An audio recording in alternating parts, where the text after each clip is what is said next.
అందరికీ నమస్కారం. ఈ రోజు మన స్టూడియోలో ప్రముఖ ఆధ్యాత్మికవేత్త జ్యోతిష్య వాస్తు పండితులు వైవిఎస్ఎస్ గిరిరావు గారు మనతో ఉన్నారు. సో చంద్రగ్రహణం గురించి అసలు ఈ గ్రహణ సమయాలు కావచ్చు, అందరూ కూడా తీసుకోవాల్సిన జాగ్రత్తలు ఏ విధంగా ఉంటాయో గురుగారు మాటలోనే అడిగి తెలుసుకుందాం. నమస్కారం గురుగారు. నమస్తే మణికంఠ.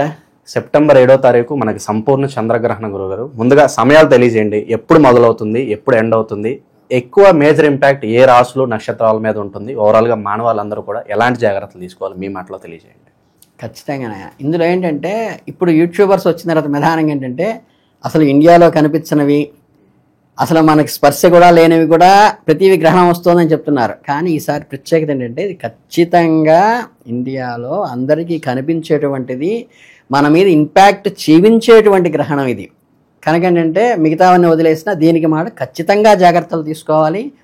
అందులో మనకి ఆదివారం మనకి పౌర్ణమి రోజు వచ్చేది ఏంటంటే మీకు ఖచ్చితంగా రాత్రి 9:55 నుంచి 58 లోపు స్టార్ట్ అవుతుంది. అది అక్కడ నుంచి ఒక 3 గంటల ముందు నుంచే అసలు ఎటువంటి ఆహారం తీసుకోకూడదు. అంటే 6 గంటల లోపే మీరు భోజనాలు అవన్నీ అయిపోయి కడిగేసేయాలి.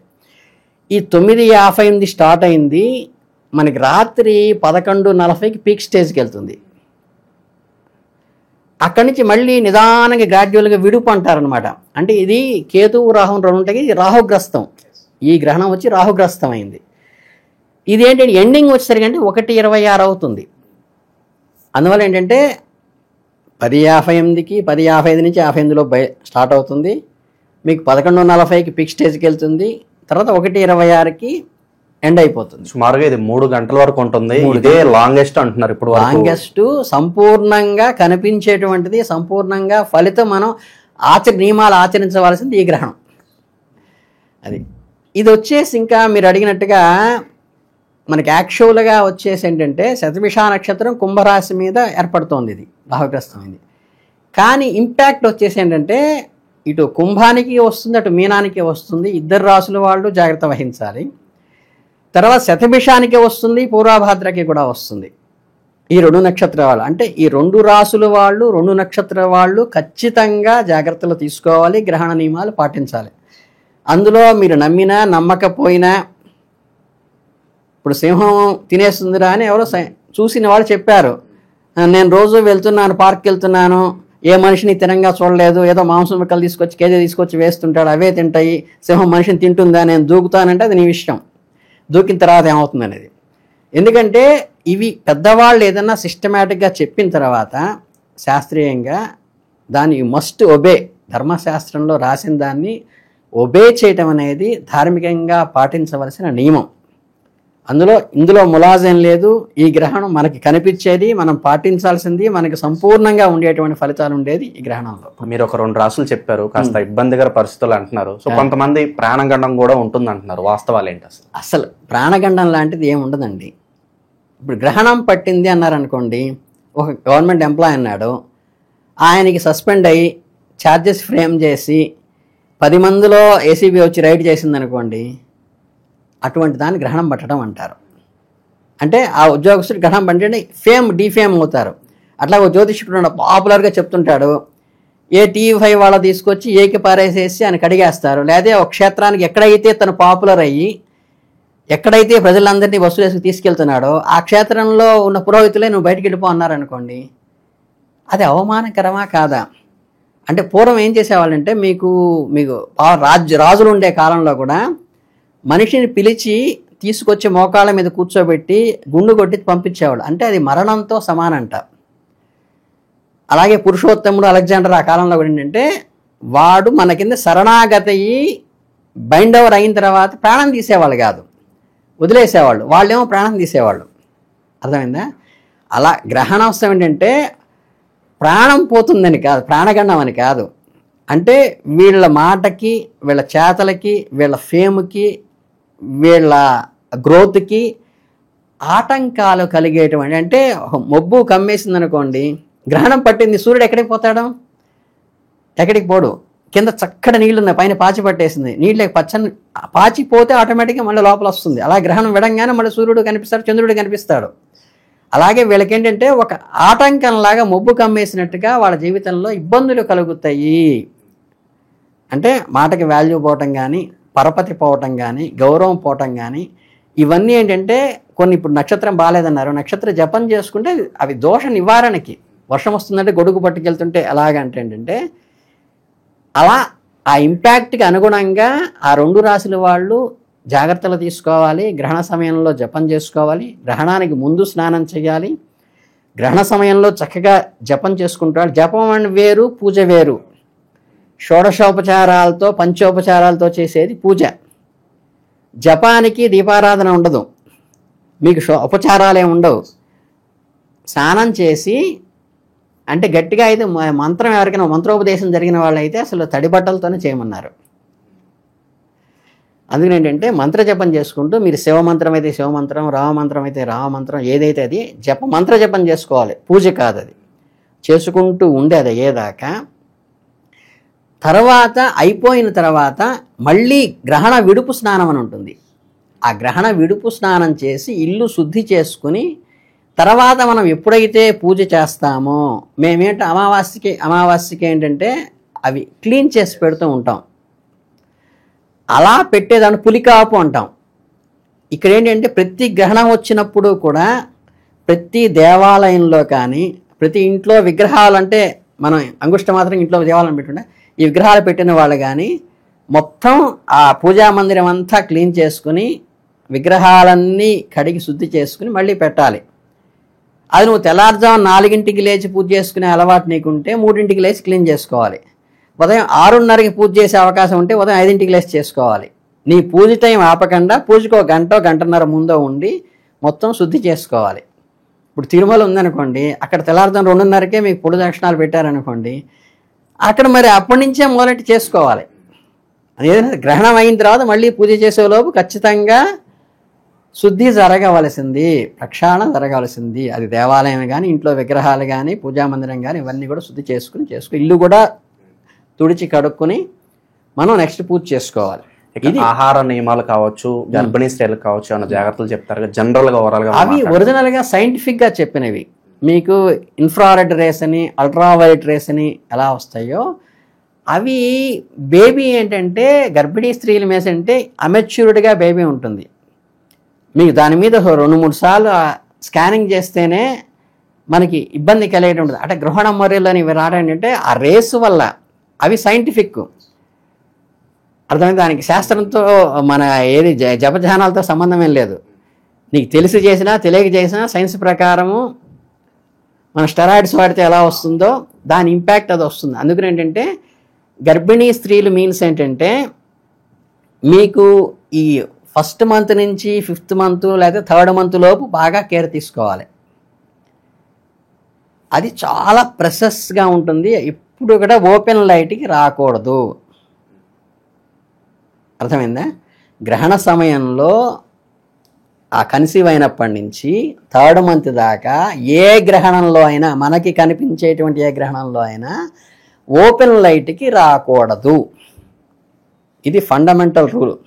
అది సైంటిఫిక్గా ప్రూవ్డ్, దానికి మనం చెప్పక్కర్లేదు. ఎందుకంటే వీడు ఏమీ కాదని చెప్పి వాడికి 25 ఏళ్ళు 20 ఏళ్ళు వచ్చిన తర్వాత అనారోగ్యంలో డిఫెక్ట్స్ అన్నీ వచ్చిన తర్వాత అప్పుడు తూచి అంటే పోదు. మన బిడ్డ, మన కడుపులో పుట్టిన బిడ్డ, వాడికి ఆవేదన వస్తే దుఃఖపడాల్సింది మనం. సో అవి పక్కా ఫాలో కావాలి. ఆహార నియమాల సంగతి అండి గురుగారు, ముందుగానే తినేయాలంటారా గ్రహణం ముందుగా? ఆహార నియమాలకు కూడా ఏంటంటే అది ఆ టైంలో పొల్యూట్ అవుతుంది. ఇప్పుడు మనకి ఆహారం, వండిన ఆహారాన్ని మళ్ళీ వండితే అది విషం అవుతుందంటారు, కానీ ఇప్పుడు అందరూ ఓవెన్లో పెట్టుకు తింటున్నారు. అట్లాగే నూనె కాచి ఒక బజ్జీలో వేపుడో వేసిన దాన్ని మళ్ళీ అదే నూనె వేయిస్తే అది పాడైపోతుందంటారు.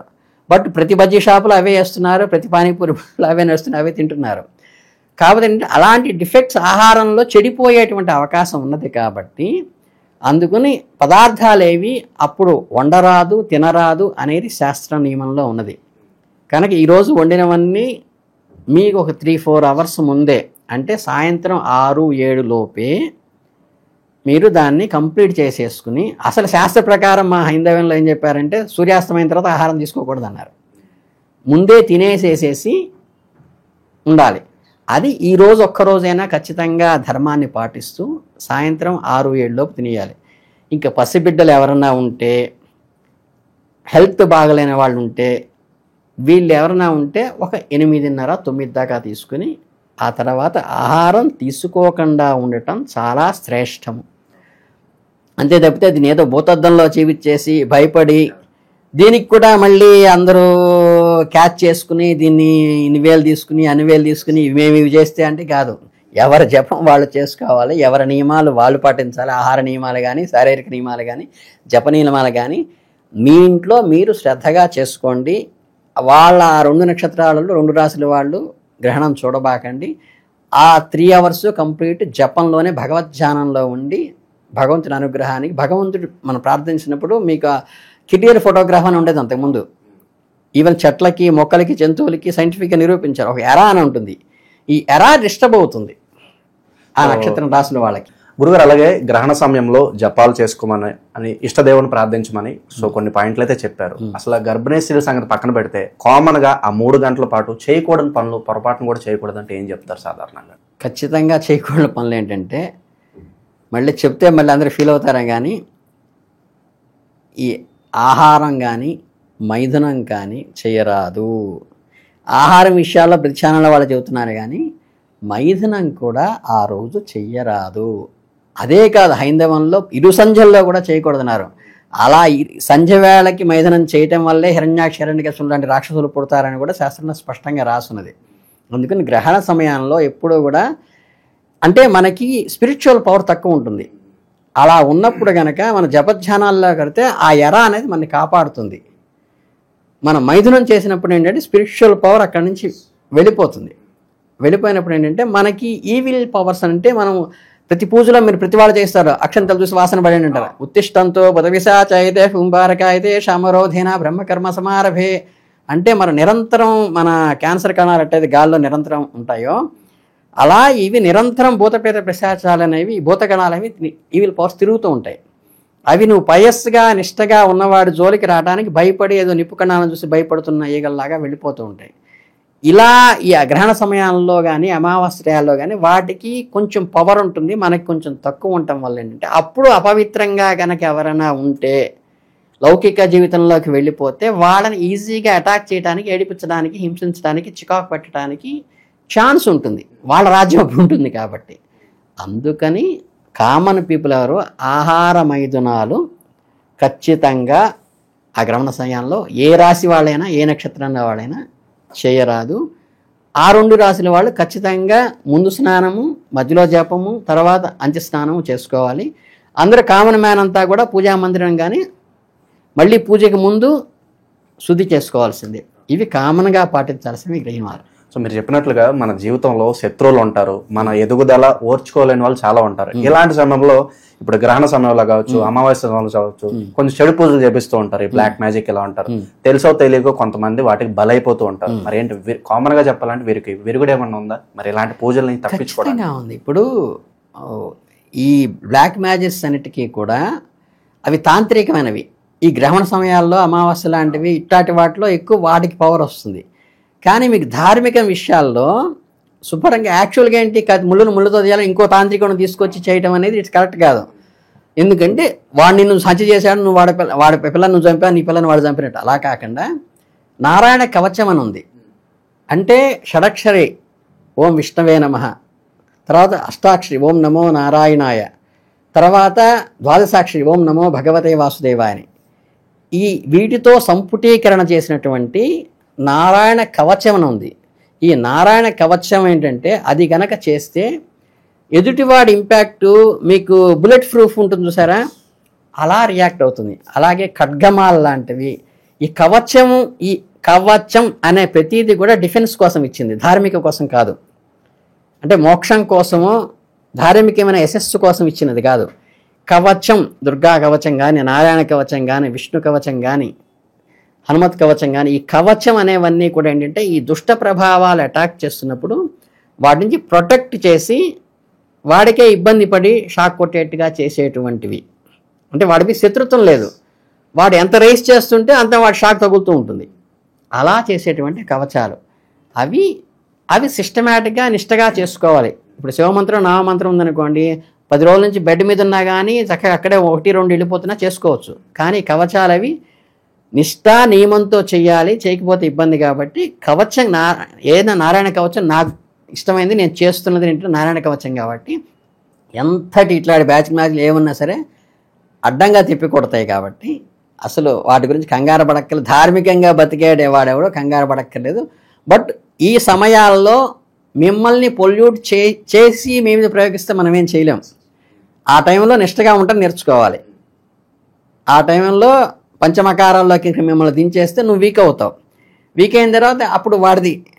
అందుకని వాటికి పంచమకారాలకి దూరంగా ఉండగలిగితే ఇటువంటి సందర్భాల్లో ఆటోమేటిక్గా నిన్ను ఎవరు ఏం చేయవు. తర్వాత ఈ కవచాలన్నీ కూడా మనకి ధార్మిక శాస్త్రంలో ఇచ్చింది పర్పస్ అదే.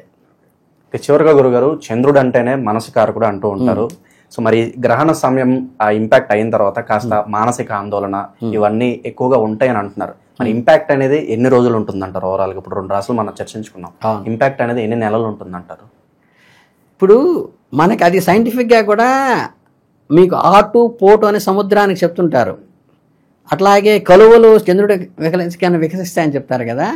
ఈ చంద్రుడు జ్యోతిష్ శాస్త్రంలో మనఃకారకుడుగా చెప్పబడుతుంది కాబట్టి వాళ్ళ ఒక్క రాసులకే కాదు, చంద్రుడు ఇబ్బంది పడినప్పుడు అందరి మనస్సులో కూడా ప్రాపర్ డెసిషన్ తీసుకునే మూడ్లో ఎవరివి ఉండవు ఆ గ్రహణ సమయంలో. ఏదన్నా ఇంపార్టెంట్ నిర్ణయాలు తీసుకునేటప్పుడు కాస్త అవాయిడ్ చేయడం బెటర్ అంటారా? అవాయిడ్ చేయడం బెటర్. అంటే మనకి కరెక్ట్ డెసిషన్ రాదు. మీరు ఆవేశంలో ఉన్నవాడికి ఎలా అయితే డెసిషన్ ఉండదో, ఆవేదనలో ఉన్నవాడికి ఎలా అయితే డెసిషన్ ప్రాపర్గా ఉండదో, ఆ 2 పనులు అప్పుడు ఆ రెండిట్లో నిర్ణయాలు తీసుకోవద్దు అనేది అందుకే. అలాగే గ్రహణ సమయంలో కూడా ఏ డెసిషన్స్ కూడా మీరు తీసుకోకుండా ఉండటం బెటర్. అది ఆ రాశుల వాళ్ళకి ఈ రాశుల వాళ్ళకి అది అందరికీ వస్తుంది. అలాగే సూర్యుడు ఎప్పుడైనా పడితే రాజు, రాజ్యానికి రాజు లేకపోతే ముఖ్యమంత్రి మరి ప్రధానమంత్రి వాళ్ళకి మనకి ఏదైతే ఇంటికి యజమాని వాళ్ళందరికీ కూడా గ్రామ పెద్ద వాళ్ళందరికీ ఇబ్బంది కలుగుతుంది. చంద్రుడు అంటే మనస్కారకుడు కాబట్టి ప్రతి వాళ్ళకి కూడా డెసిషన్ మేకింగ్ అనేది ప్రాపర్గా ఉండదు. కనుక ఏంటంటే అది మనం దానికి సైంటిఫిక్గా కూడా చేసుకోవచ్చు. ఇప్పుడు నేను అదే చెప్తాను అందరికీ, శని జపం చేయండి, కుజు చెప్పండి. కుజుడప్పుడు కోరల్స్ చేస్తున్నాడు అనుకో, నువ్వు చాలా ఒళ్ళు దగ్గర పెట్టుకుని ఉండు. ఎటువంటి పొరపాటున ఎవరిని కించెత్తు మాట అనబాక. ఎవరన్నా నేను కలగడానికి వస్తే కూడా నువ్వు ప్రొవోక్ కాబాక.